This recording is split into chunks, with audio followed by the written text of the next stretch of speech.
বন্ধুরা, হোয়াটসঅ্যাপের তরফ থেকে ছোট্ট কিছু খবর আসছে। একটি ভালো খবর আর একটি খারাপ খবর কিছু কিছু ইউজারের জন্য হতে পারে। দেখুন, প্রথমে খারাপ খবর যেটা সেটা দিয়ে নয় শুরু করি।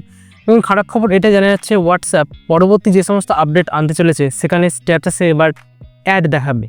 হ্যাঁ, এটা অনেক আগেই রিপোর্ট এসেছিল, কিন্তু এখন আরও জোরালো রিপোর্ট সামনে আসছে। অর্থাৎ হয়তো আপনি কোনো ফ্রেন্ডস বা কোনো বন্ধুর স্ট্যাটাস দেখছেন, তারপর একটি স্ট্যাটাস দেখার পর হোয়াটসঅ্যাপ একটা অ্যাড দেখাবে, তারপর আবার একটি স্ট্যাটাস দেখবেন, তারপর আবার একটি অ্যাড দেখাবে। এরকমটাই জানা যাচ্ছে। শুধু তাই নয়, মাঝে মাঝে জানা যাচ্ছে যে ইনবক্সে যদি আপনি কোনো মেসেজ করেন তাহলে কিন্তু সেখানে হোয়াটসঅ্যাপ অ্যাড দেখাতে পারে। অর্থাৎ সরাসরিভাবে বলতে গেলে হোয়াটসঅ্যাপ এখন নিজের প্রফিট দেখছে, মুনাফা লাভের কথা ভাবছে, এবং সে কারণে কিন্তু তারা অ্যাড দেখানোর চেষ্টা করছে, এরকমটা জানা যাচ্ছে। আর যদি এইটা হয়ে যায় তাহলে